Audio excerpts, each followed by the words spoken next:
That is what you deserve. Those words still echo in my ears, a sound that refuses to fade. My name is Zenobia Washington. I am 59 years old, and this is the story I kept locked in silence for months, until the silence itself became unbearable. That night, at my son Orion's wedding reception, his new mother-in-law, Serafina, threw a bowl of piping hot gumbo directly into my face. I felt the searing heat pierce my skin, the spices burning my eyes, the thick broth dripping down my ivory silk blouse. But what burned me more than the soup was the smile, that calm, almost satisfied smile she wore as she looked at me with narrowed eyes, as if she had just done something she had been waiting to do for years. "That is what you deserve," she repeated with a firm voice, lifting her chin. The banquet hall fell silent. Every guest looked down at their plates. No one moved. No one said a word, except for my son Orion. My only child, the boy I raised alone after his father abandoned us, the man to whom I gave everything I had. He sat there at the head table, arms crossed, and said in a deep voice, "She's right, Mama." I felt the floor open up beneath my feet. I didn't scream. I didn't cry. I didn't ask why. I simply took the linen napkin from my lap, wiped my burning face with all the dignity I had left, and stood up from my chair without making a sound. I walked toward the double doors with my back straight, even though, inside, every part of me was trembling. But before I left that building, I did something no one expected. I took my cell phone out of my clutch, dialed a number I had saved weeks ago, and said just 3 words. "It is time." Then I hung up. I closed the door softly behind me. No one followed me. No one asked anything. I got into my car, started the engine, and as I drove through the dark streets of Buckhead back toward my quiet apartment in the West End, a single question spun in my head. How did I get here? Because there was a time when Orion would hug me and say, "You're my hero, Mama." There was a time when I believed a son's love was forever. There was a time when I trusted. But that night, with my face burning and my heart broken, I understood something I never thought I'd have to learn. Sometimes the people we love the most are the ones who betray us the deepest, and sometimes silence is the only weapon we have left. What happened after that phone call is something they will never forget. But to understand why I did what I did, I must first tell you how it all started. How a mother who gave everything ended up humiliated in front of a room full of strangers. And how I discovered, too late, that my son was keeping a secret that would change everything. Sometimes we trust the wrong people too much. Have you ever been disappointed by someone you loved? Tell me your story in the comments. I want to read it. 3 years ago, my life was different. Not perfect, but mine. I lived in a spacious apartment in the West End of Atlanta with a balcony full of red geraniums and bougainvillea that I watered myself every morning. I had my routine: strong brewed coffee at 7, sweet potato pastries from Mr. Henderson's bakery on the corner, and then I would open my small, fine tailoring shop on the ground floor of the building. I wasn't rich, but I didn't need to be. After Orion's father left us when my son was barely 5 years old, I learned something that many women take decades to understand, that one can sustain an entire life with her own 2 hands without asking anyone for permission. I sewed wedding gowns, prom dresses, and embroidered blouses for church ladies who wanted to look elegant without shouting about their money. My hands knew every stitch, every hem, every secret a fabric keeps when you treat it with patience. Orion grew up seeing that. He saw me get up at 5 in the morning to finish an order. He saw me sew until my fingers bled. He saw me cry from exhaustion over the Singer machine that had belonged to my grandmother, and then dry my tears and keep going. "Mama, when I grow up, I'm going to work hard so you can rest," he would tell me with his big, serious eyes while I made him breakfast before school. And I believed him, because Orion was always a good boy, responsible, affectionate. He studied without me having to ask, got good grades. On Sundays, he helped me clean the shop and asked me things about fabrics, about colors, about how I knew which dress each client needed. "Because I listen to them, baby," I would tell him. "People always tell you what they need, even if they don't use words." He would nod thoughtfully and then go play basketball with the neighborhood kids. When he turned 18 and went to study business administration at Morehouse College, I felt that every sacrifice had been worth it. My son was going to have what I never had: a career, a degree, a future without back pain or numb fingers. I worked double, triple shifts. I sewed dresses for weddings of families who would never invite me to their tables, but who paid well. I saved every dollar, denied myself help, denied myself loans because I wanted Orion to finish college without owing anyone anything. And he did. He graduated with honors, got a job at a top real estate firm. He started earning well, wearing suits that I tailored for him myself, bringing me flowers every Sunday when he came for lunch. "Thank you, Mama," he would say, kissing my forehead. "Everything I am is because of you." And I felt complete, until he met Clementina. The first time Orion talked to me about her, I noticed something different in his voice. A new emotion, a shine in his eyes I had never seen. "She's special, Mama, very special." Clementina was the only daughter of a wealthy family from Buckhead. Her father owned a chain of hardware supply stores. Her mother, Serafina, was one of those women who had never worked a day in her life but knew how to give orders like a general. When Orion told me he wanted to introduce me to her, I put on my best dress, the navy blue one, with embroidery on the collar that I had made for a distant cousin's wedding. I fixed my hair, put on the pearl earrings that had been my mother's. I wanted to make a good impression. The meeting was at a restaurant in Buckhead that I would never have chosen. Too elegant, too expensive. But Orion insisted. "I want you to get to know each other well, Mama. Clementina is important to me." Clementina arrived in an impeccable white dress and a smile that didn't reach her eyes. She was pretty, polite, but cold. We talked about unimportant things: the weather, her career in interior design, the wedding plans she was already imagining, even though she and Orion had only been dating for 6 months. I smiled, nodded, asked all the right questions, but something in my stomach twisted when she said, "My mother is anxious to meet you, Miss Zenobia. I've told her so much about you." The way she said Miss Zenobia sounded strange, as if my name needed a title to exist in her world. Orion took my hand and squeezed it, as if telling me, "Everything is going to be fine, Mama." And I wanted to believe him, because back then I still believed that a son's love was stronger than anything else. I still believed that what we had built together, just the two of us for so many years, was unbreakable. I didn't know yet that some women view other women as enemies from the very first moment, and I didn't know yet that Serafina had already decided, long before meeting me, that I wasn't enough for her family. That afternoon, when we left the restaurant, Orion hugged me tight and said, "Clementina adored you, Mama." He told me this in the car. I smiled, but deep down, a small, cold voice whispered something I didn't want to hear. That girl is lying, and Serafina is too. 3 months later, they invited me to dinner at their house. That was when everything started to crack.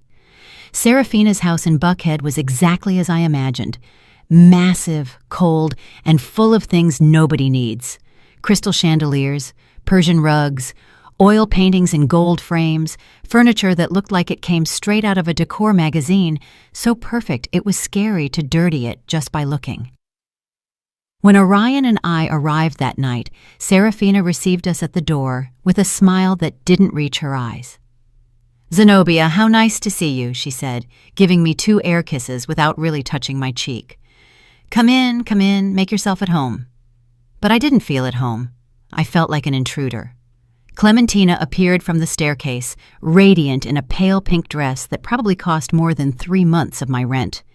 She greeted me with the same polite, empty smile as always. "Miss Zenobia, how nice you look." Again that Miss Zenobia, as if my name only existed with that prefix that made me feel old, foreign, from another world. Serafina's husband, Reginald, was a large man with a raspy voice who barely shook my hand before returning to his armchair in front of the television. He didn't say much all night, just grunted occasionally and drank scotch. Orion seemed happy, comfortable, as if that house were more his than our small apartment where he had grown up. That hurt me more than I wanted to admit. Dinner was served by a young housekeeper who went in and out of the kitchen without making a sound, eyes downcast. Serafina didn't even look at her when she asked for something. "More water, and bring the bread." I tried to smile at the girl when she served me. She gave me a quick, almost grateful look before disappearing again. The conversation during dinner was tense from the start. Serafina talked about her friends at the country club, the vacation they were planning to Hilton Head, the new SUV Reginald had bought. "Because one can't just drive around in anything, right, Zenobia?" she said with a light laugh. "One has to maintain a certain level." I nodded without knowing what to say. Clementina intervened, touching Orion's arm with a possessive gesture. "Mama, I already told Orion that when we get married, he has to think about a bigger car. That car he has is very modest." Orion laughed uncomfortably. "The car is fine, babe. It serves me well." "But we're going to have children, aren't we?" Clementina insisted with a sugary voice. "We need space, safety. Besides, my dad can help you with the down payment." I felt a knot in my stomach. My son had bought that car with his own money. I had watched him work hard to get it, and now this girl was talking about it as if it were an embarrassment. "I think Orion knows what is best for him," I said with a calm but firm voice. Serafina stared at me for the first time all night. "Of course, Zenobia. Orion is a very smart young man. That's why I'm sure he'll make the right decisions for his future, for his new family." The way she said, "his new family," was like a silent slap, as if I no longer formed part of that future. Orion said nothing, just kept eating with his head down, and I understood something terrible in that moment. My son was letting them push me aside. Serafina kept talking. "Now about the wedding. Clementina and I are already looking at churches. The wedding will be at the cathedral, of course. It's where my parents got married, my grandparents, the whole family, and the reception at the St. Regis. Nothing too ostentatious, but elegant. Because things must be done properly, right?" I nodded, feeling my throat close up. No one had asked me anything. No one had included me in these plans.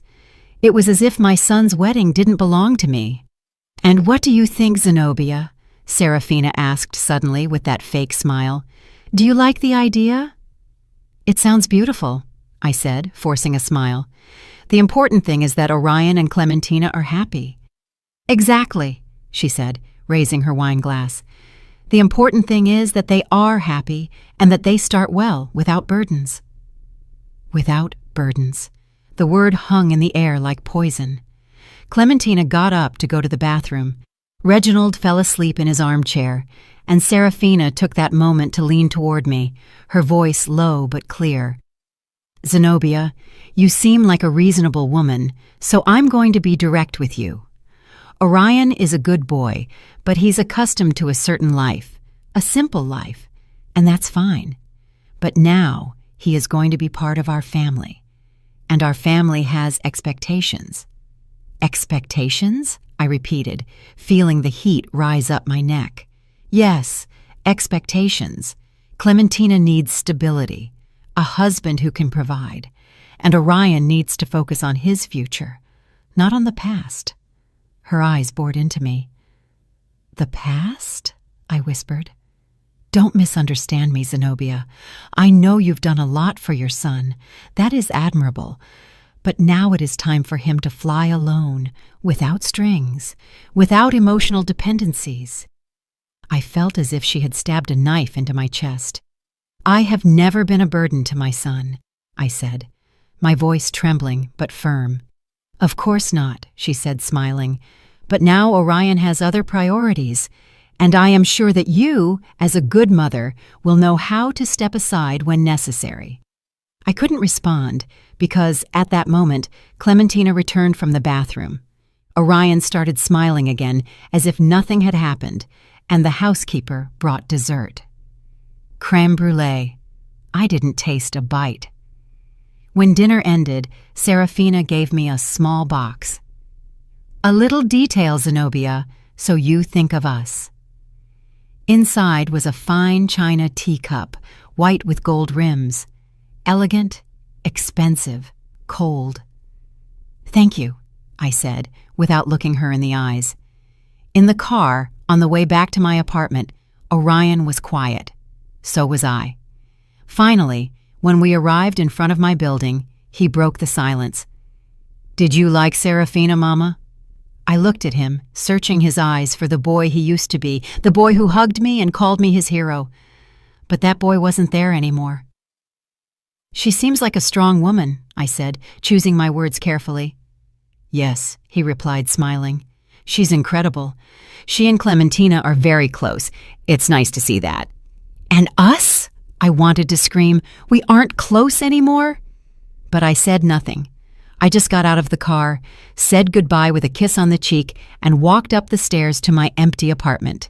That night, while I brewed coffee in my old pot and looked out the window at the city lights, I held the cup Serafina had given me. It was beautiful, perfect. But when I brought it to my lips, I couldn't drink the coffee I had just poured, because that cup wasn't a gift. It was a message. "You don't belong in our world." I left it on the table, untouched, and went back to grabbing my old stoneware mug, the one I had used every morning for years. That one was mine. That one knew the taste of my life. And as I drank my coffee in silence, a question began to grow inside me like a dark weed. How far would this woman go to get me out of my son's life? I didn't know yet, but I would soon find out. While I tell all this, I wonder where you are listening from. Write the name of your city in the comments. The following months were like walking barefoot on broken glass. Every step hurt, but I kept moving forward, smiling, telling myself that everything would be okay, that it was normal, that this is how things are when a son gets married, that I had to learn to let go, but the truth is, they weren't letting me let go. They were ripping me away. Orion started visiting less. Before, he came every Sunday without fail. He'd arrive with pastries. He'd help me move furniture to clean. He'd stay to eat and tell me all about his week. But after that dinner at Serafina's house, the visits became bi-weekly, then monthly, then sporadic, always with the same excuse. "Sorry, Mama. Clementina and I had plans with her family." "Sorry, Mama. Serafina invited us to lunch at the club." "Sorry, Mama. We have to see about the wedding." Always Clementina, always Serafina, always them. I said it was fine, that I understood, that he was busy. But inside, something was dying little by little. One afternoon, Orion called to tell me that Clementina wanted me to go with them to choose the wedding dress. "Really?" I asked, my heart jumping in my chest. "Yes, Mama," Clementina insisted. "She says you're an expert in fabrics and wants your opinion." For the first time in weeks, I felt hope. Maybe I had been wrong about Clementina. Maybe she did want to include me. Maybe it was all a matter of giving it time. On the day of the appointment, I arrived half an hour early at the boutique, an elegant shop in Buckhead, with dresses that cost what I earned in 6 months. Clementina arrived late, accompanied by Serafina and 3 friends who wouldn't stop laughing and taking photos with their phones. "Miss Zenobia," Clementina said, kissing my cheek, "I'm so glad you came. We need your expert eye." I sat on a velvet sofa while she tried on dress after dress, all beautiful, all expensive, all looking the same to my eyes. The friends applauded. Serafina gave orders to the shop assistant, and I sat there, quiet, without anyone asking me anything, until Clementina came out in a French lace dress, strapless, with an endless train. "What do you think, Miss Zenobia?" she asked, twirling in front of the mirror. All eyes turned to me. I took a deep breath and told the truth. "It is beautiful, but I think the strapless cut doesn't flatter you as much. You have delicate shoulders. A dress with lace sleeves or thin straps would highlight your figure better." The silence was immediate. The friends stopped smiling. Serafina looked at me with cold eyes, and Clementina let out a nervous laugh. "Ah, well, it's just that this type of dress is what's in fashion. Miss Zenobia, I don't know if you are very up-to-date with trends." Her friends laughed, quietly but loud enough for me to hear. Serafina stood up and put a hand on Clementina's shoulder. "My baby, you look spectacular in everything. Don't worry, this dress is perfect. We're taking it." Clementina smiled, relieved. "Yes, Mama, You're right, Mama. Clementina had called Serafina Mama, and she still called me Miss Zenobia. I stayed seated on that invisible velvet sofa while they kept talking about veils, headpieces, and designer shoes. No one asked me anything again. When we left the boutique, Orion was waiting for us outside. Clementina ran to him and showed him photos of the dress. "Isn't it true I'm going to look precious, love?" "You're going to be the most beautiful bride in the world," he said, kissing her. I hung back, clutching my purse, feeling like a shadow. Orion finally saw me. "How did it go, Mama? Did you like the dress?" "It's lovely," I said, forcing a smile. "Thank you for coming. I know this is important to Clementina and to you," I wanted to shout. "It's not important to you that I'm here." But I just nodded. "Of course, baby. That's what I'm here for." Serafina approached, took Orion by the arm, and said in a soft voice, "Orion, will you join us for lunch? We have to talk about the final wedding details." "Of course, Serafina." "Mama is coming too, right?" Clementina asked, looking at me with that polite, empty smile. Before I could answer, Serafina said, "Oh no, my dear. Surely Zenobia is tired. Besides, we are going to talk about very specific organizational things. We don't want to bore her." Orion said nothing. He didn't defend me, didn't insist, didn't say, "My mother is coming with us." He just said goodbye with a kiss on the cheek and left with them. I stood on the sidewalk watching them walk away, and for the first time I cried in public. Not much, just a few quick tears that I wiped with the back of my hand before anyone saw me. I took the bus back to my apartment. I didn't want to spend money on an Uber. When I got home, I made coffee in my stoneware mug, the same one as always, the one that knew the taste of my life. The china cup Serafina had given me was still on the table, untouched, gathering dust. I looked at it for a long time, and something inside me whispered, "This isn't going to get better. It's only going to get worse." But I didn't want to listen because I still believed that a son's love was stronger than any external influence. I still believed that Orion was going to wake up, that he was going to realize, that he was going to go back to being the boy who hugged me and called me his hero. So I kept going. I kept smiling when they excluded me. I kept saying, "It's okay," when everything was wrong. I kept swallowing the pain so as not to be a problem, so as not to be a burden, so as not to fulfill the prophecy Serafina had planted in my son's mind. "Your mother is going to suffocate you if you don't distance yourself." 2 weeks later, Orion invited me to dinner. Just the two of us, like before. I was so excited I arrived half an hour early at the restaurant. I had dressed with care. I wore a burgundy dress that I had sewn myself, with discreet embroidery on the collar. I wanted my son to feel proud of me, but when he arrived, he wasn't alone. Clementina was with him. "Sorry, Mama.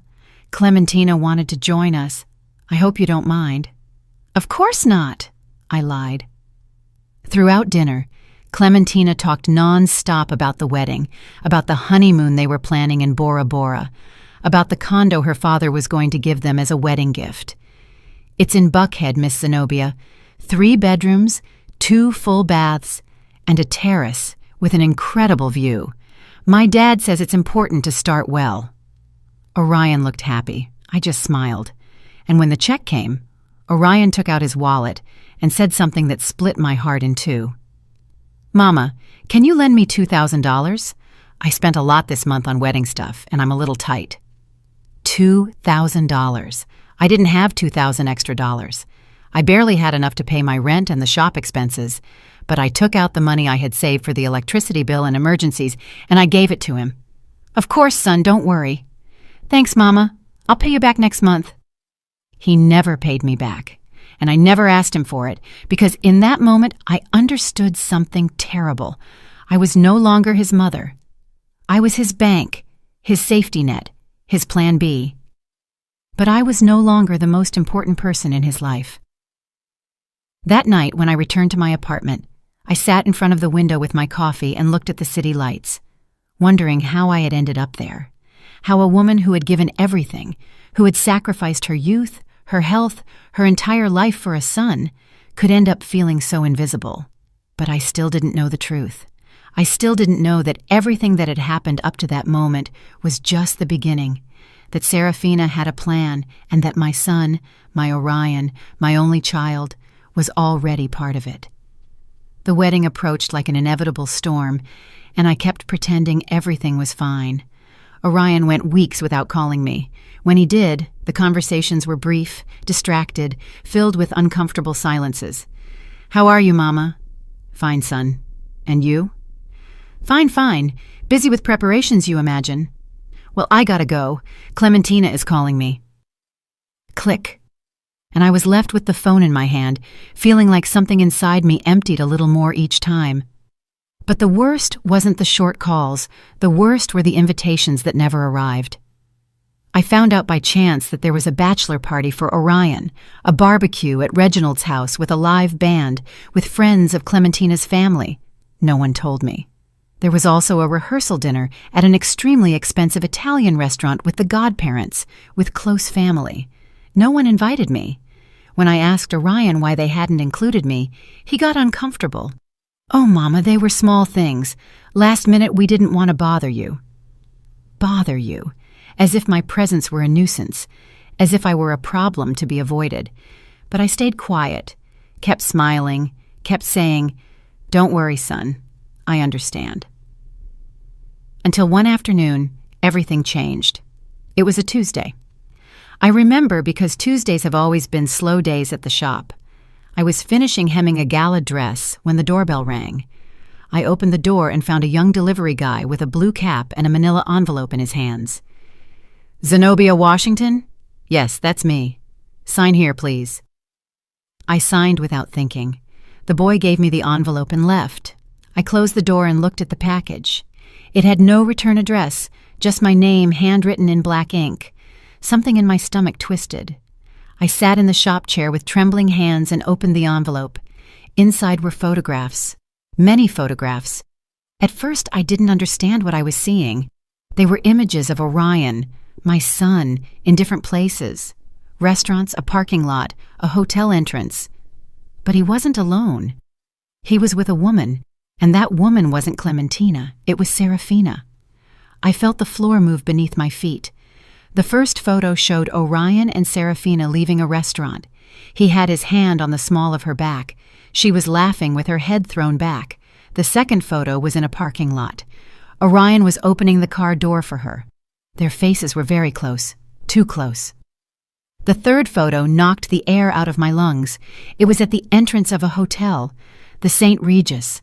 Orion and Serafina entering together. He had a hand around her waist. She was looking at him with a smile I had never seen on her. An intimate smile, a smile of a woman who knows a man's body. I dropped the photographs to the floor. My hands were shaking so much I couldn't hold them. My heart was beating so hard I felt it was going to burst. No, this cannot be real. I picked up the photos with clumsy fingers. I looked at them again and again, looking for some logical explanation. Maybe it was a business lunch. Maybe Serafina needed help with something. But there were more photos. Orion kissing Serafina's cheek, too close to her lips. Serafina adjusting Orion's tie with her hands on his chest. Both of them entering an apartment, an address I didn't know.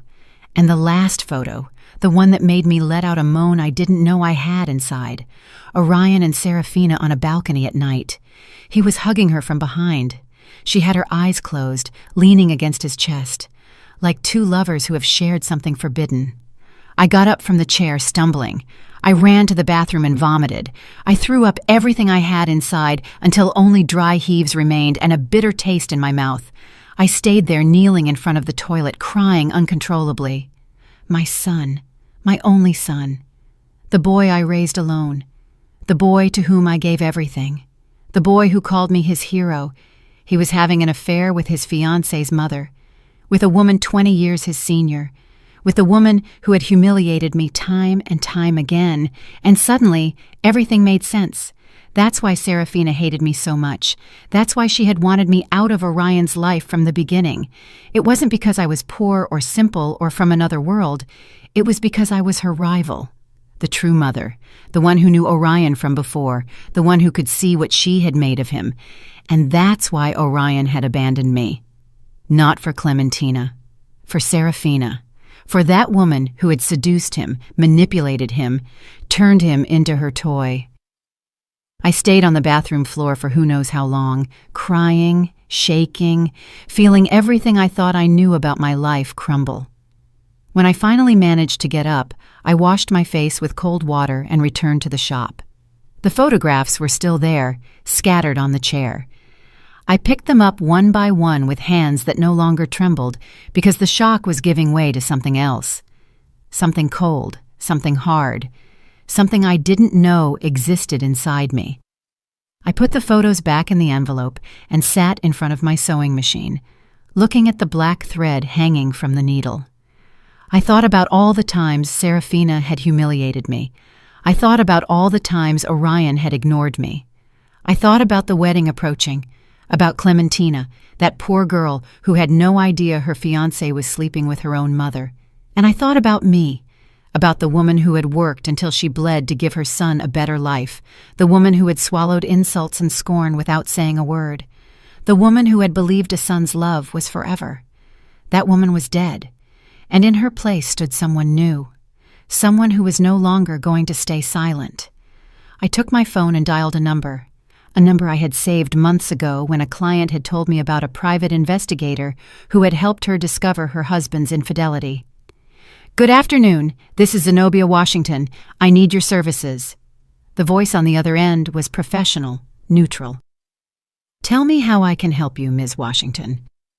"I need more information, more proof, dates, places, everything you can get on two people, their names, Orion Washington and Serafina Vance." There was a pause. "Any relationship between them?" "Yes," I said, with a voice that no longer trembled. "He is my son, and she is his fiancée's mother." Another longer pause. "I understand. And what do you plan to do with the information, Ms. Washington?" I looked out the shop window. The city lights were starting to turn on. The sky was dyed orange and violet. "I don't know yet," I said, "but when I know, I want to be prepared. I'll email you my quote. And Ms. Washington, yes, some truths hurt more than the lie. Are you sure you want to know?" I closed my eyes. I thought of my son, of the boy he had been, of the man he had become, and I said something I never thought I would say. It no longer matters what hurts. I need the truth.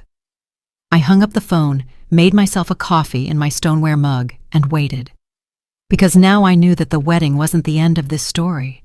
It was just the beginning, and I was no longer going to be the silent victim.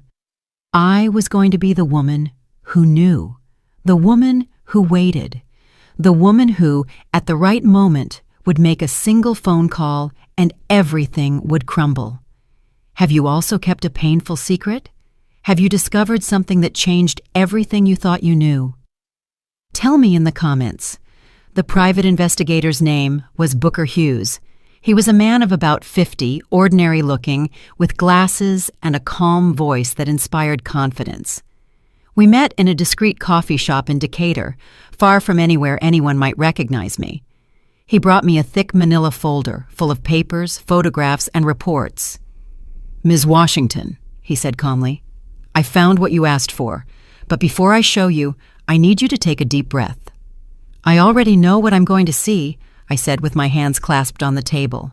"No," he replied, looking me in the eyes. "Believe me, you don't know." He opened the folder, and my world finished breaking. The first photos were similar to the ones I had received in the anonymous envelope.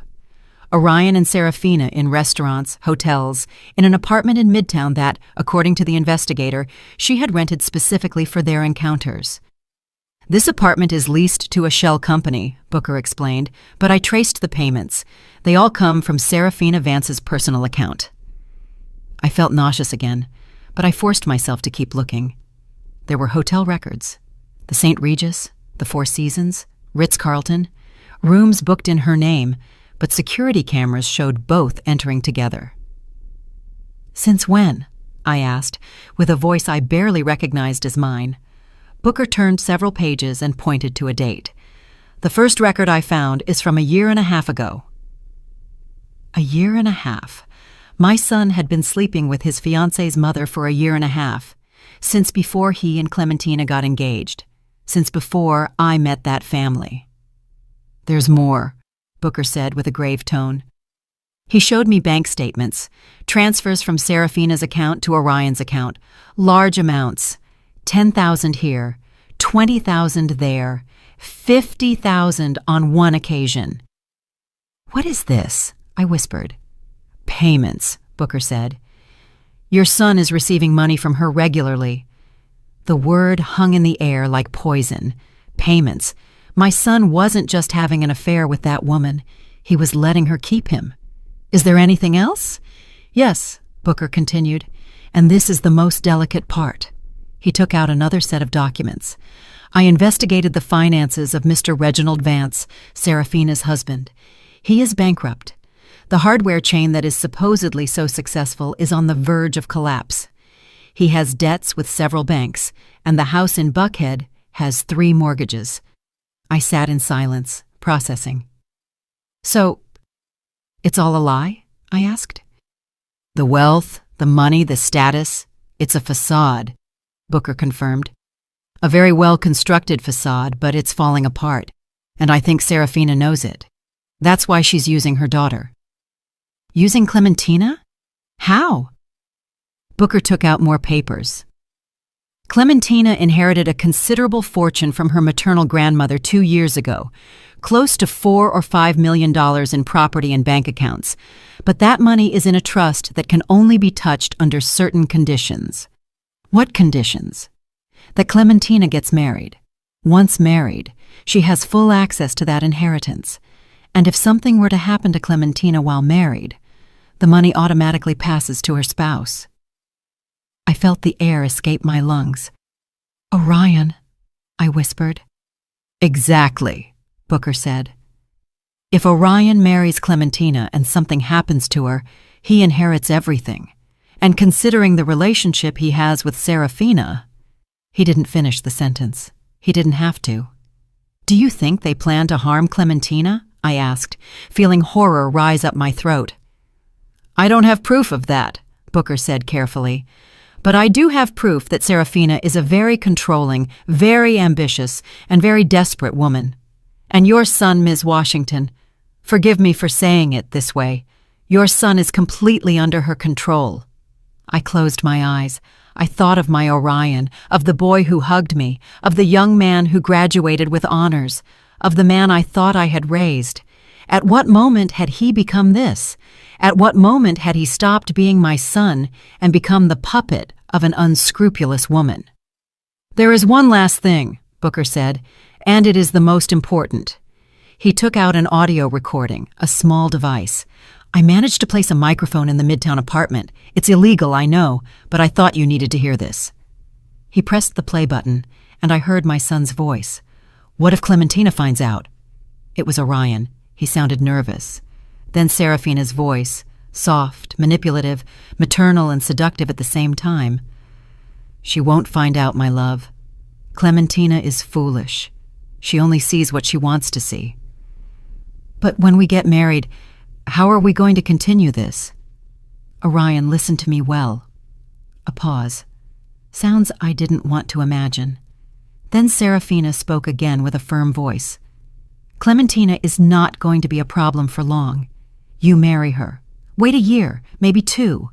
And then, things happen. Accidents happen. Serafina, I can't. You can't what? You can't be happy? You can't have the future you deserve? Orion, I love you.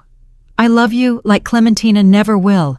And when all this is over, we will be together, you and I, with all the money we need, without hiding. A silence.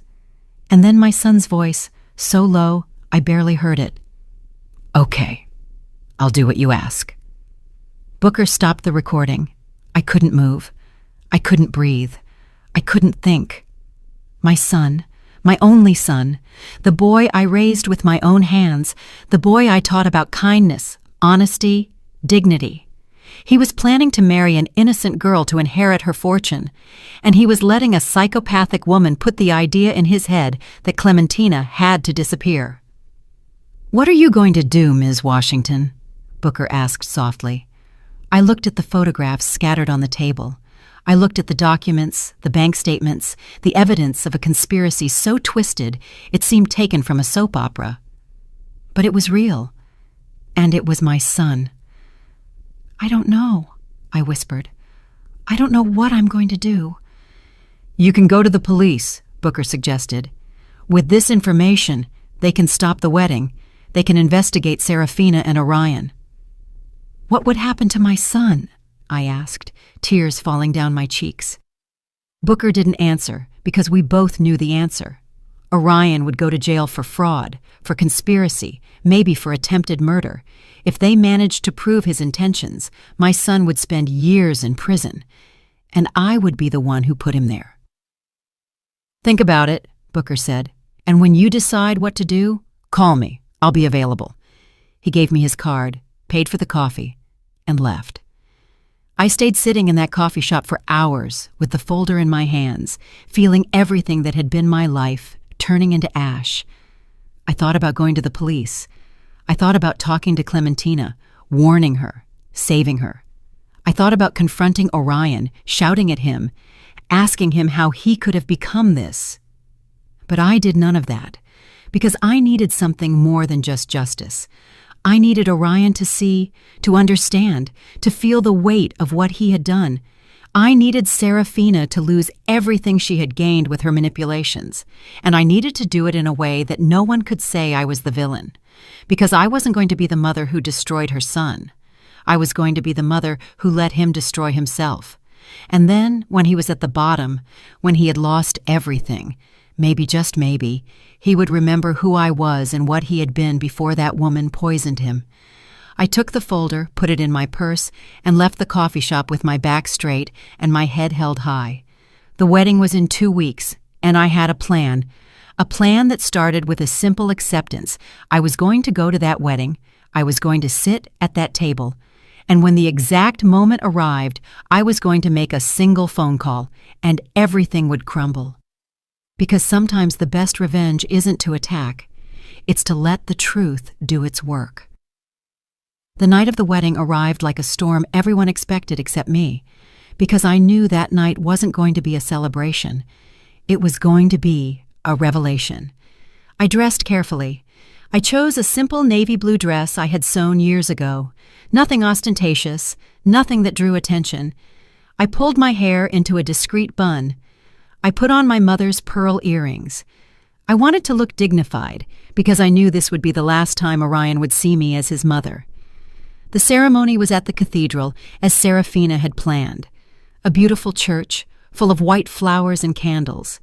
There were more than 200 guests. Elegant people, moneyed people, people who looked at me sideways wondering who that simple woman sitting alone in the 5th row was, because they hadn't even given me a seat in the front rows. Clementina's family occupied the entire right side of the church, and on the left side, where the groom's family should be, there were only 3 of us, me, a distant aunt of Orion's who barely knew him, and a cousin who came more for the free food than for affection. That was all that was left of our family. When Orion walked to the altar, my heart skipped a beat. He looked handsome, elegant, mature, in a dark gray suit I knew he hadn't paid for, with his hair perfectly combed, with a nervous but happy smile. For a moment, just for a moment, I saw the boy he used to be again, and I almost regretted what I was about to do. Almost. But then I saw Serafina. She was sitting in the front row in a champagne-colored dress that screamed money, her hair perfectly styled, her jewels shining under the candlelight, and when Orion passed in front of her on his way to the altar, Serafina shot him a look I knew very well, a look of possession, a look that said, "You are mine."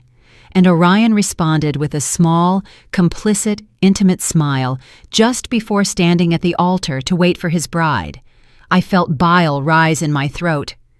Clementina walked in on her father's arm. She looked beautiful, innocent, radiant. The strapless dress she had chosen, despite my advice, fit her well. I had to admit it. Her face shone with happiness. She knew nothing. That poor girl had no idea she was walking toward her own trap. The ceremony was long. The priest spoke about love, fidelity, commitment. Every word was like a dagger in my chest, because I knew it was all a lie. When it came time for the vows, Orion took Clementina's hands and said firmly, "Clementina, I promise to love and respect you every day of my life. I promise to be your partner, your support, your refuge. I promise to build a future with you based on truth and trust." I had to bite my lip not to scream, "Liar, liar, liar." Clementina cried with emotion, the guests sighed, and Serafina smiled with satisfaction.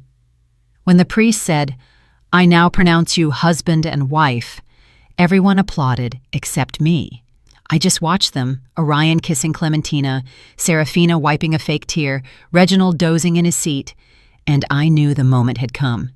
The reception was at the St. Regis, a huge ballroom decorated with thousands of white roses, tables with linen tablecloths, crystal centerpieces, a 5-course banquet, a live orchestra.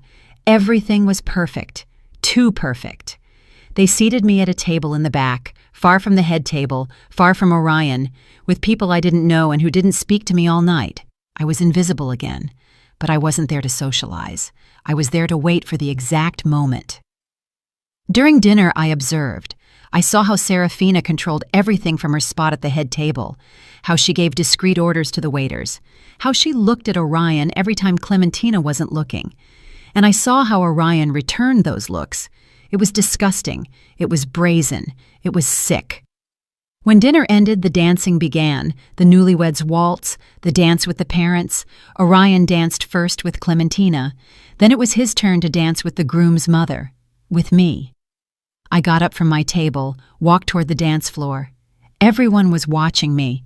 Orion extended his hand with a forced smile. "Mama." "Son," I replied, taking his hand. We danced in silence for the first few seconds. The music was soft, romantic. Everyone watched us. "You look beautiful, Mama," he said without looking me in the eyes. "Thank you," I replied. "You look good too."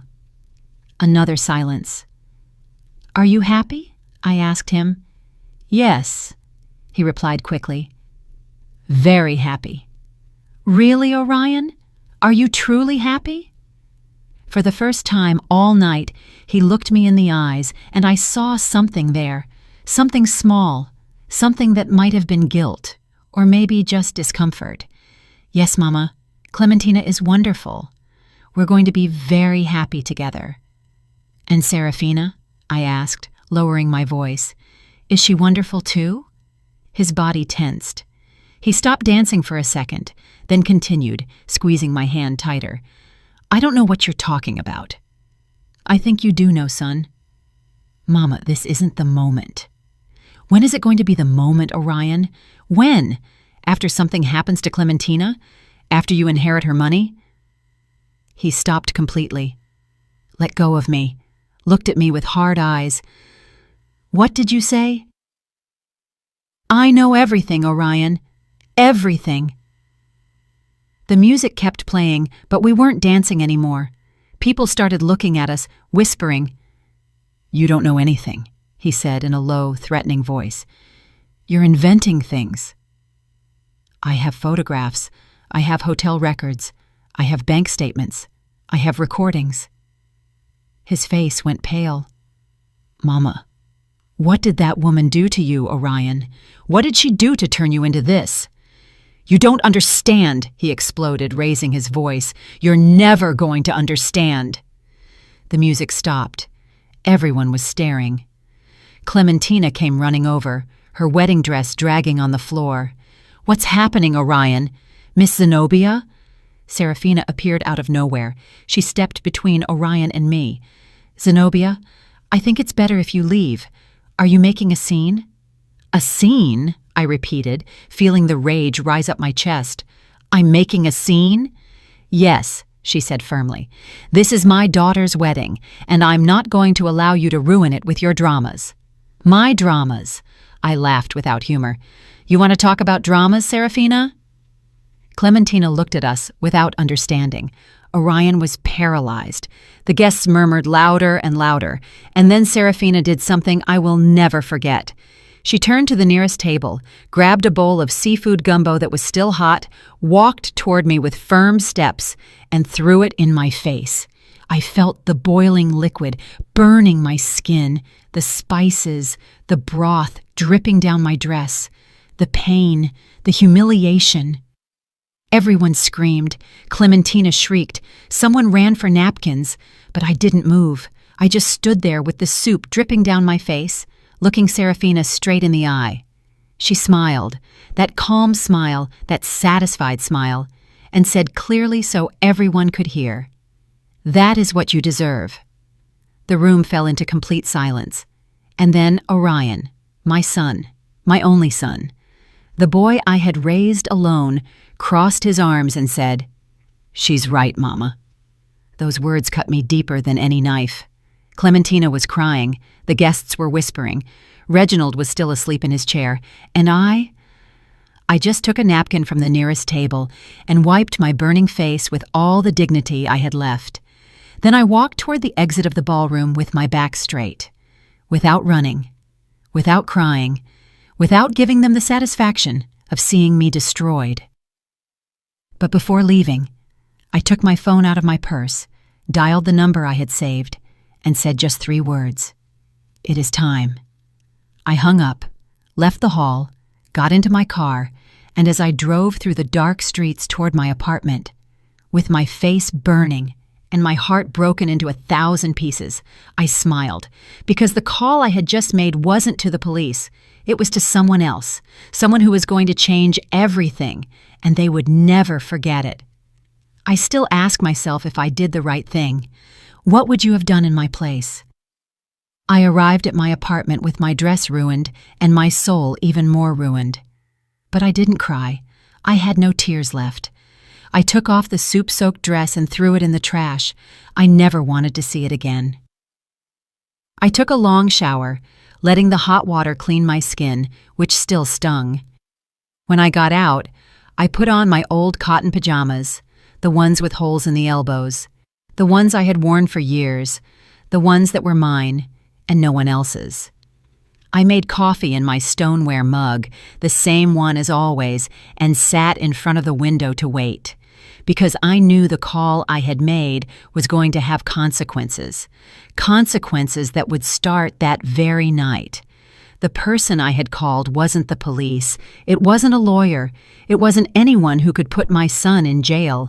It was someone much more powerful than all that. It was Clementina's grandfather, Cornelius Estrada, Clementina's mother's father, the man who had left those millions in trust for his granddaughter. An 82-year-old man, a widower, a retired businessman. One of those men who built empires with their own hands and who didn't tolerate lies or betrayal. I had met him months ago at one of the few family gatherings I had been invited to. It was a casual lunch at Serafina's house. I was quiet in my corner, invisible as always, when Cornelius sat next to me. "You're the boy's mother, right?" he asked with a raspy but kind voice.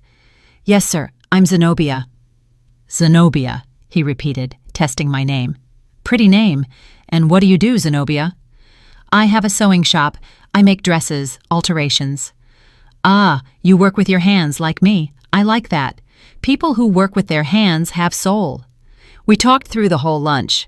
He told me about his life, how he started selling tools out of a truck and ended up owning a hardware chain across the Southeast, how he had worked 14 hours a day for 50 years, how he had been widowed 10 years ago and still missed his wife every morning.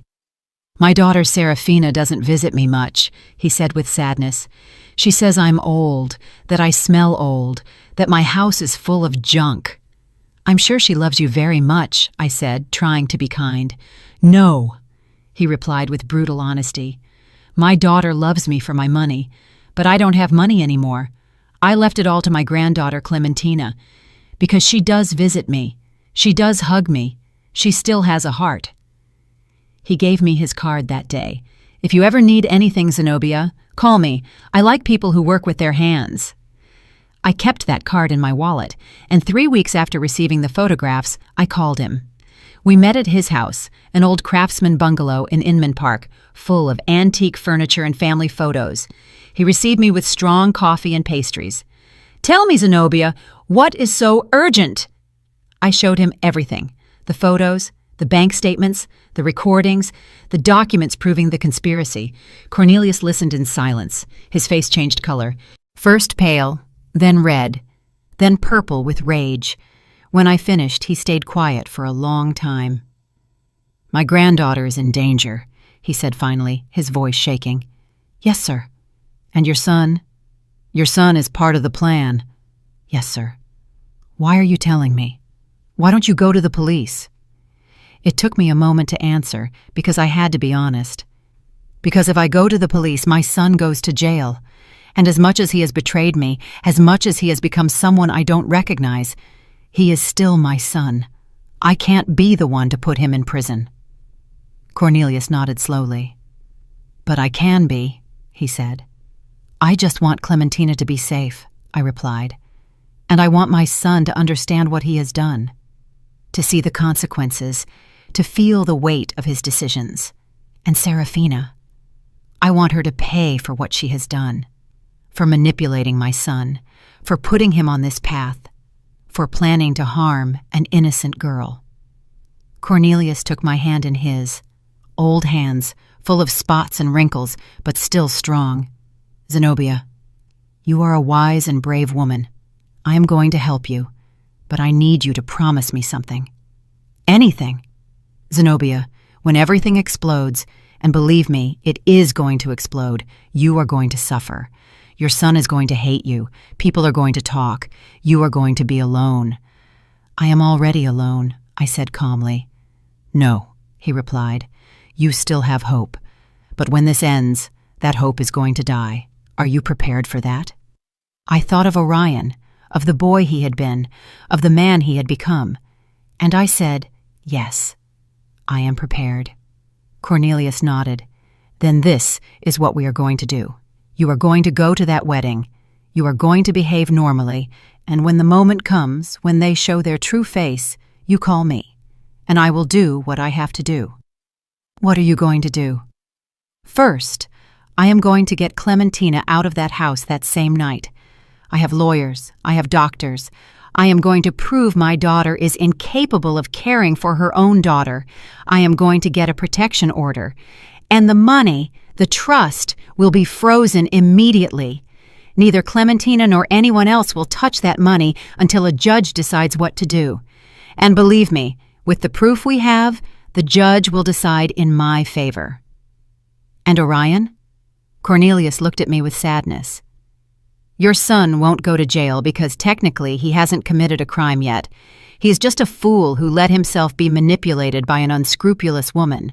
But he is going to lose everything: the marriage, the money, the family, the reputation. He is going to be left with nothing."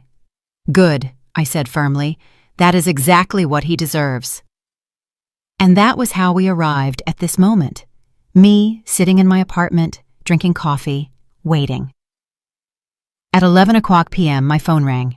It was Cornelius. "It is done, Zenobia." "What happened?" "I arrived at the St. Regis with my lawyers and 2 police cars.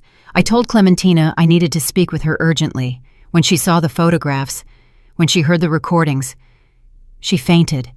We had to take her to the hospital." "My God, is she okay?" "Physically, she is fine, but emotionally, that girl is destroyed." "I'm so sorry. It's not your fault, Zenobia. It is my daughter's fault and that boy's fault." "What happened with Orion and Serafina?" Orion tried to explain, tried to say it was all a lie, but when he saw the proof, he fell silent. He stood there in his groom's suit, surrounded by guests who were whispering and pointing at him without saying anything. And Serafina, that woman. Cornelius's voice filled with contempt. That woman tried to deny everything, said the photos were edited, the recordings were fake, that it was a conspiracy against her. Did they believe her? Of course not. The scandal was monumental. Guests went running. The hotel staff didn't know what to do.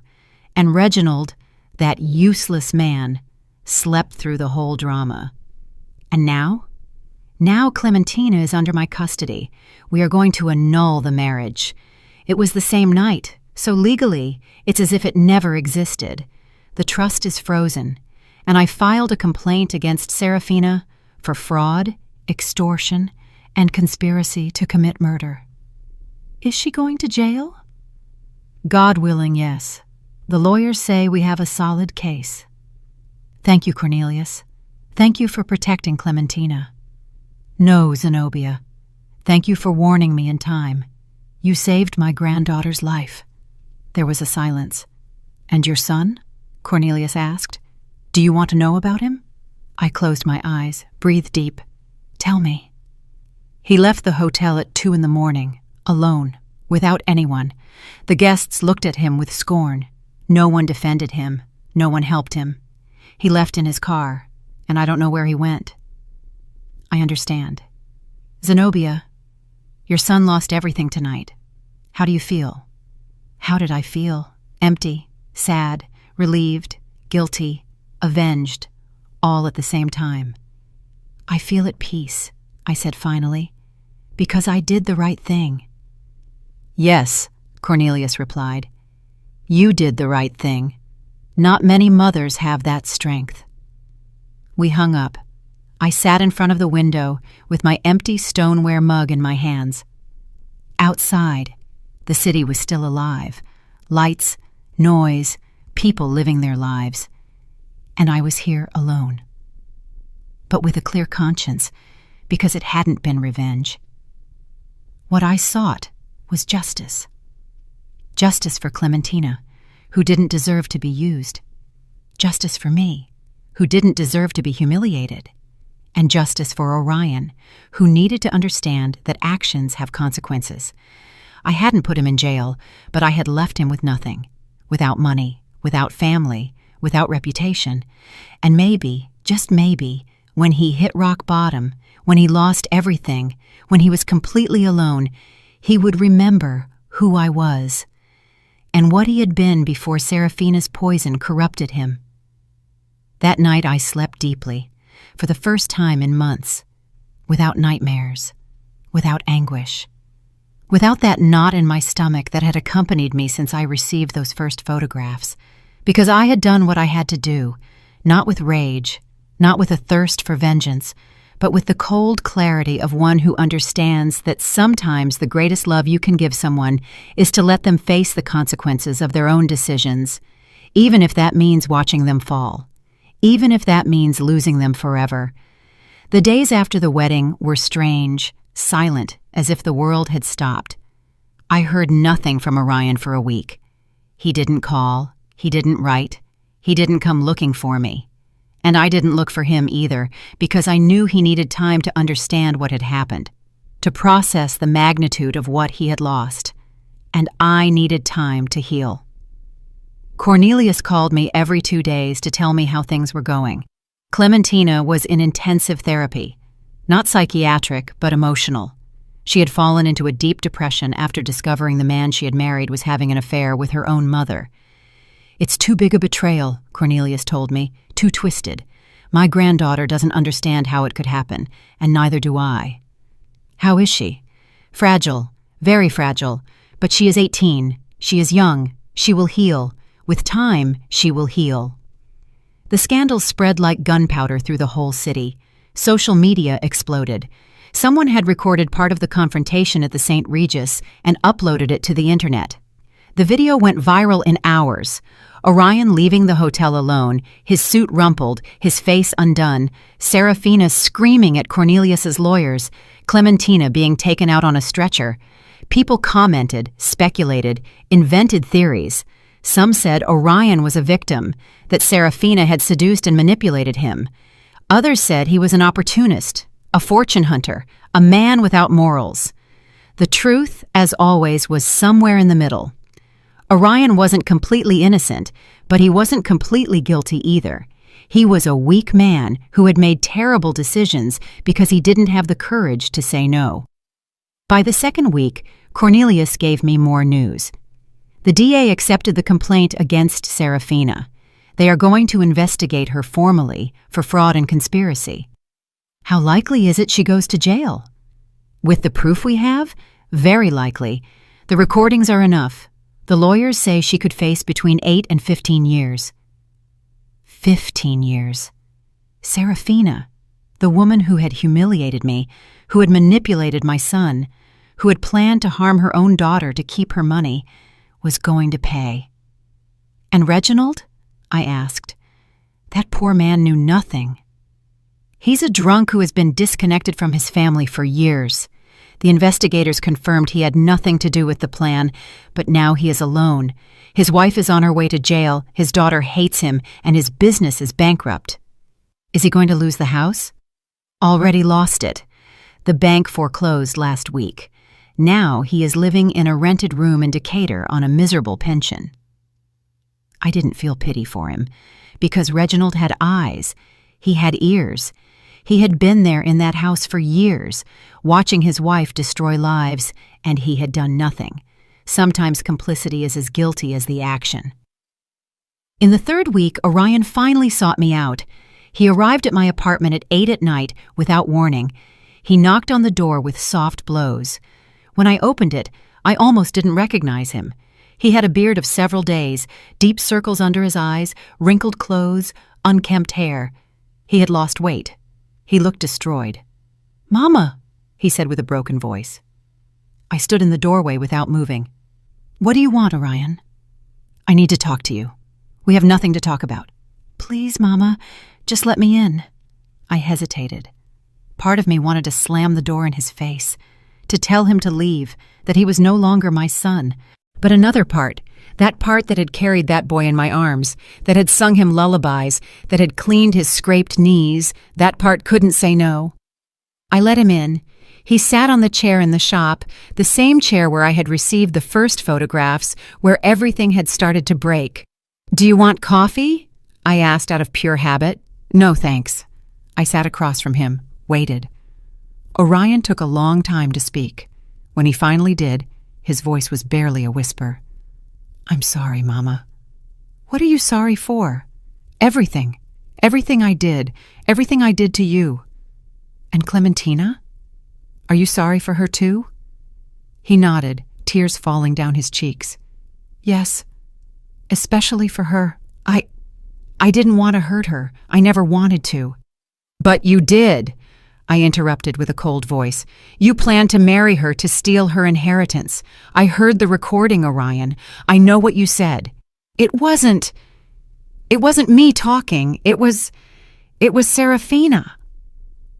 "Are you going to blame Serafina for your decisions?" "She manipulated me, Mama. She made me believe that I was worth nothing without her, that you had raised me to be mediocre, that I deserved more." Every word was like a dagger. "And you believed her?" "Yes," he whispered. "I believed her." "Why, Orion? Why did you believe her and not me?" "Because she gave me what you never could." "Money, right?" "Well, yes, but not only that. She gave me attention. She made me feel important. She made me feel like I was special." "I made you feel special too." "No, Mama, you made me feel guilty." I stared at him. "Every time I came to visit you, I saw your small apartment, your old clothes, your tired hands, and I felt guilty for having more than you. Serafina never made me feel guilty. Serafina told me I deserved everything I had." I stayed silent, processing his words, and I understood something terrible. My son hadn't left me out of malice. He had left me because he couldn't stand remembering where he came from, because I was the mirror of his poverty, of his humble origins, of everything he wanted to forget.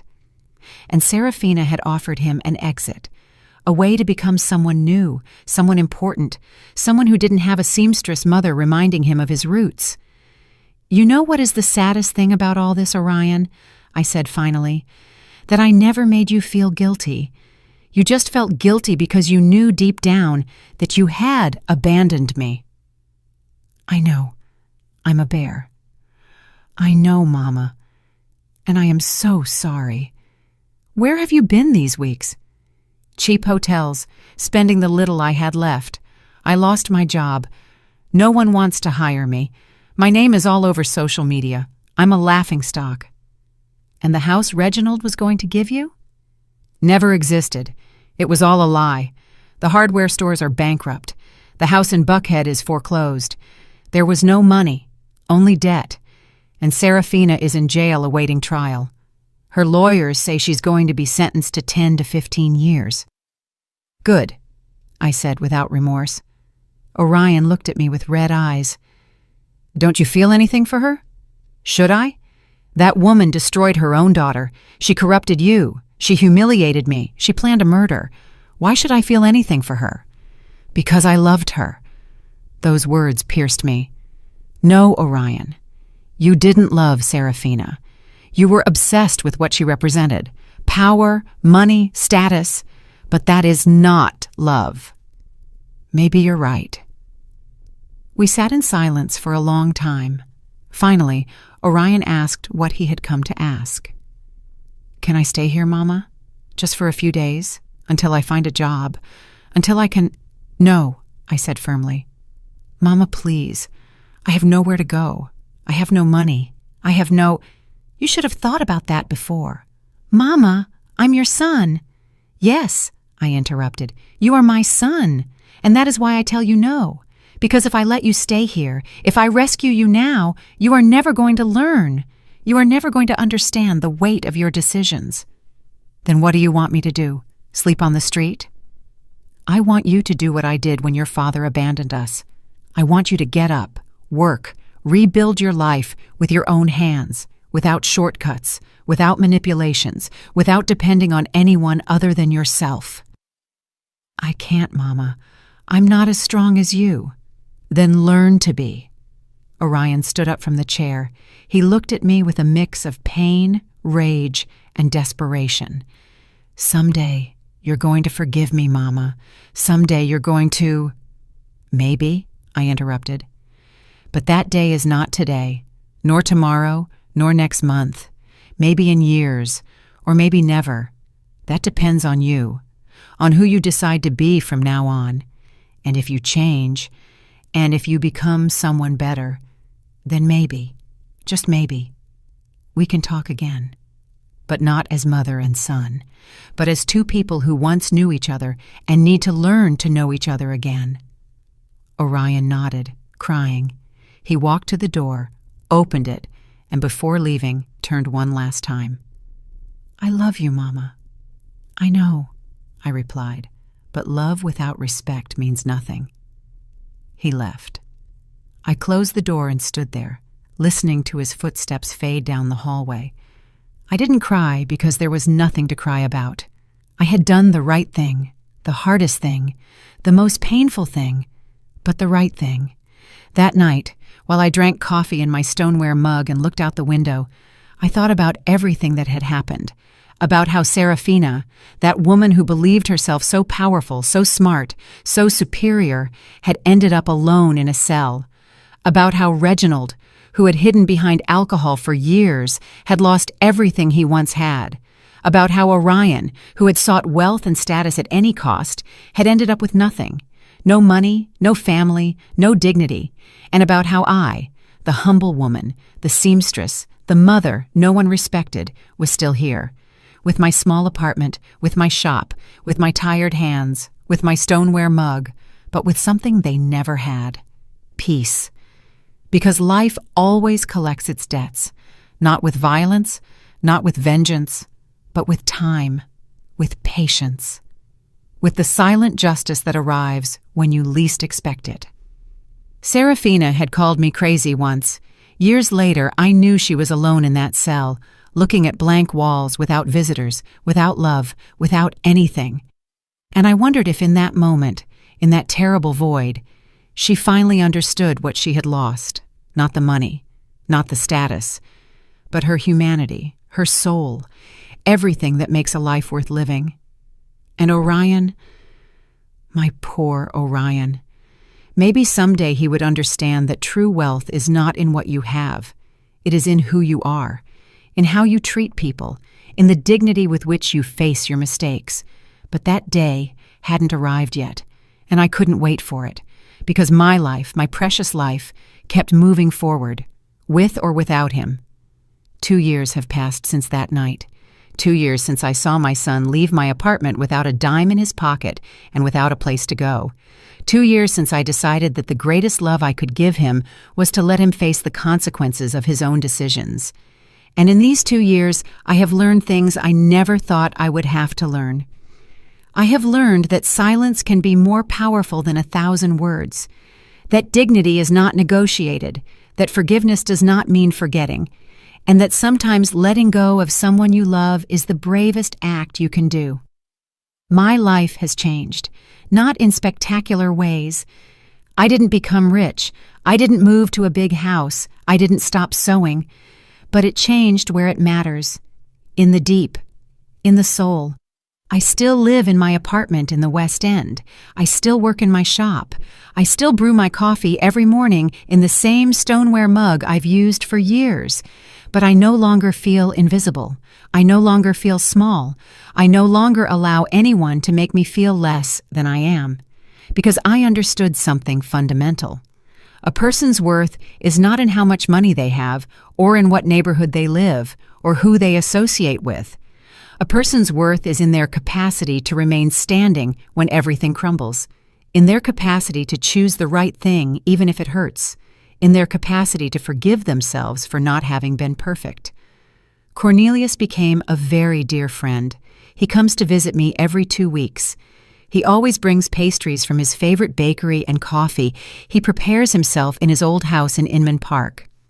We sit in the shop among scraps of fabric and spools of thread and talk about life, about what it has been like raising children in difficult times, about how it hurts to see the people we love take wrong paths, about how old age teaches you that in the end the only thing that matters is being able to look in the mirror and recognize the person you see.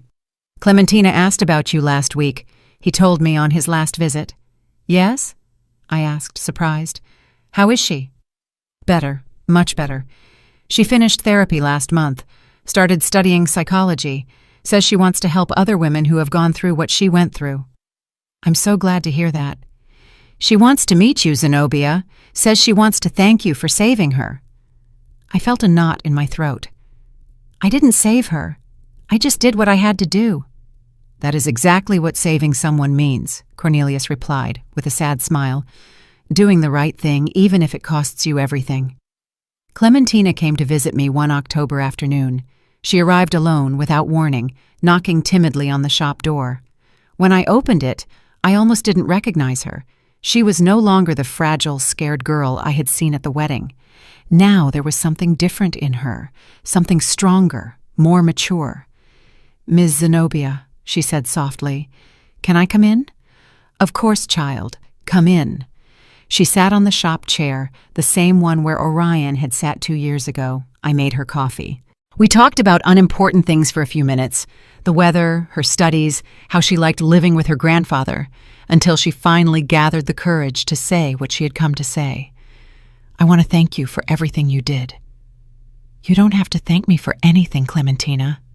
Yes, I do, she insisted with tears in her eyes. You saved my life. Literally, if you hadn't called my grandfather, if you hadn't done something, I did it because it was right, because you are a good girl who didn't deserve what they were doing to you. My mother, her voice broke, my own mother planned. I know, child, I know. Clementina cried for a long time.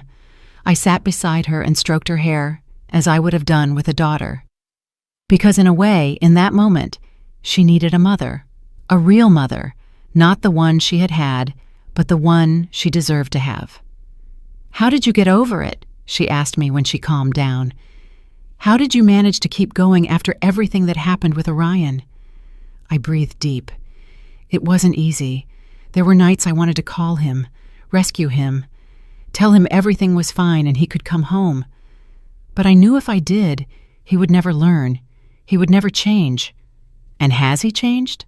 I don't know, I admitted. 6 months ago, he wrote me a letter. He told me he got a job in a factory, that he's living in a small room in Norcross, that he's going to therapy, that he's trying to be better. Did you reply? No, not yet. Why? Because I need to be sure he is changing for him, not for me. I need to know he is doing the internal work he has to do, and that takes time. Clementina nodded thoughtfully. I'm doing that work too. In therapy, I learned I can't blame myself for what my mom did, that it wasn't my responsibility to detect something was wrong, that I was just a girl who trusted the wrong people. Exactly, I said, taking her hand. And now you are a woman who is learning to trust again, but in the right people, starting with yourself. Clementina stayed all afternoon. She helped me sew the hem of a wedding dress. She told me about her plans to someday open a support center for women victims of abuse. And when she left, she hugged me tight and whispered in my ear, "Thank you for being the mother my own mother never was." That night I cried, not from sadness, but from something more complex, because I had lost a son, but in a way, I had gained a daughter, not by blood, but by heart. 3 months ago, I received news of Serafina. Cornelius called me one morning with a grave voice. "Zenobia, I need to tell you something about Serafina." What happened? She was sentenced, 12 years in prison, without possibility of early release. How is she? Destroyed. Physically, she has deteriorated a lot. No one visits her, not even Reginald. She's completely alone. And how do you feel about that? Relieved, but also sad, because that woman is my daughter, and despite everything she did, a part of me remembers the girl she once was before ambition corrupted her. I understood what Cornelius felt, because I also remembered the boy Orion had been before the world changed him, before bad decisions defined him. And I wondered if one day he could go back to being that boy, or if that boy had died forever. Orion's letter arrived 2 weeks ago. It was longer than the first, more honest, more vulnerable. He told me he had started attending a support group for people who had made serious mistakes, that he was learning to live with the guilt without letting it destroy him, that he was saving every dollar to someday be able to pay me back all the money he had borrowed and never paid. "I don't expect you to forgive me, Mama," he wrote. "I don't expect us to go back to what we were. I only hope that someday, when you see me on the street, you don't cross to the other side to avoid me. I only hope you know that every day I wake up trying to be a better man than I was yesterday. And every day I think of you, of how I treated you, of how I failed you, of how I let a woman convince me that you were the problem when you were the only person who really loved me. Sometimes I pass in front of your building. I don't knock. I don't come up. I just stand there on the sidewalk looking at your window, wondering what you might be doing, if you're sewing, if you're drinking coffee, if you ever think of me. And then I leave because I know I have no right to bother you. I have no right to ask you for anything else. But I want you to know something, Mama. Something I never told you enough when I should have. Thank you. Thank you for raising me alone. Thank you for sacrificing so much. Thank you for giving me opportunities you never had. And thank you for having the courage to let me fall when I needed it most.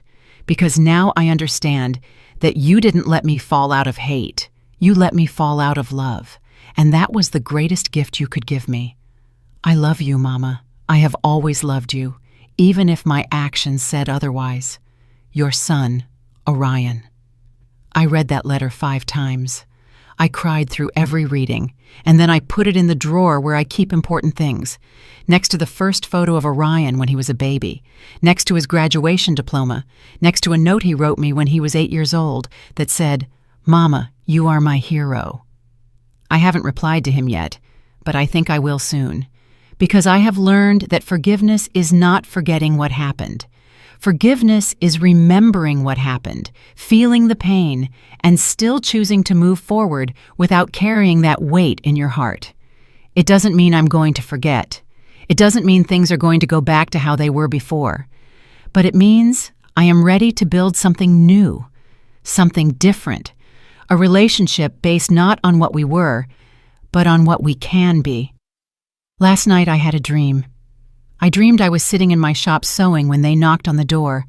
I opened it, and it was Orion. But not the Orion of now, nor the Orion who betrayed me. It was the boy, my boy, with his big eyes and his innocent smile. "Mama," he told me, "I lost my way, but I think I found it again." And I hugged him and cried and said, "Welcome home, my son."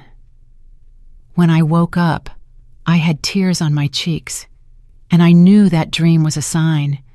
Not that everything was resolved, but that I was ready to start healing, to start forgiving, not just Orion, but myself, for not having been the perfect mother, for not having protected him from everything, for not having seen the signs sooner. Because the truth is that none of us is perfect. We all make mistakes. We all hurt people we love. We all get lost at some point. But what defines us is not the mistakes we make, it is what we do after. If we learn, if we grow, if we get up, or if we stay there on the ground blaming others for our fall. This morning, while I prepared my coffee in my stoneware mug, I looked out the window and saw the streets of Atlanta filling with people. People in a hurry, people with problems, people with dreams, people with pain. And I understood that we are all part of the same story, a story of mistakes and redemptions, of falls and risings, of losses and findings. And my story, this story I have told you, is just one more among millions.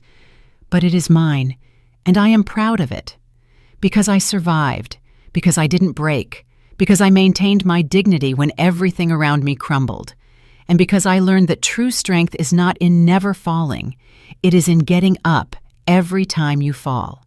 Now I am 61 years old, 2 years older than when this story began, and I feel I have lived an entire lifetime in these 2 years. I keep sewing wedding dresses for girls who dream of eternal love. And every time I sew, I think of Clementina, in her strapless dress, in how that day she thought she was starting the best stage of her life. And I pray that someday, when she is ready, she finds a real love, a love that sees her, that respects her, that values her, not for her money, not for her last name, but for who she is. And I pray for Orion, because despite everything, he is still my son. And a mother never stops praying for her children, even if they have hurt her, even if they have betrayed her, even if they have made her cry until she ran out of tears. A mother's love has no limits, but now I know it shouldn't have conditions that allow abuse either. Love must be firm, honest, brave. Love must tell the truth even if it hurts. It must set limits even if it costs. It must let go even if it wants to hold on. Because only then, with that difficult and brave love, can we help the people we love to become the best they can be. If my story helps a single woman open her eyes, if it helps a single mother understand that loving doesn't mean permitting, if it helps a single person choose dignity over comfort, then it will all have been worth it. Every tear, every pain, every sleepless night, every difficult decision, everything. Because this story isn't just mine. It belongs to all the women who have been humiliated and have chosen to stand up, to all the mothers who have had to let go of their children to save them, to all the people who have faced betrayals and chosen forgiveness without forgetting. This story is for you who are listening to me, for you who maybe are going through something similar, for you who don't know if you're going to be able to survive the pain you feel today. I want you to know something. Yes, you can. You are going to be able to, because you are stronger than you think, because you have more courage than you imagine, and because pain, however terrible it may be, doesn't last forever. Time cures everything. It doesn't erase it, but it cures it. And one day, maybe months or years later, you are going to wake up and you are going to realize that breathing doesn't hurt as much anymore, that thinking about what happened doesn't destroy you anymore, that you can remember without bleeding. And that day, you are going to understand that you survived, that you won, not because you destroyed the one who hurt you, but because you didn't let them destroy you. I close this story with the same stoneware mug in my hands, the one that has accompanied me for years, the one that knows the taste of my coffee on difficult mornings, the one that has held tears and hopes, the one that has never failed me. Because in the end, the simplest things are the ones that remain, the humblest are the strongest, and the most ignored are the most valuable, like me, like you, like all the women who have been underestimated and have proven they are made of steel. Thank you for listening until the end. Thank you for allowing me to share my story with you. And remember, life always collects its debts, not with vengeance, but with truth, with time, with silent justice, and in the end, always, always good triumphs.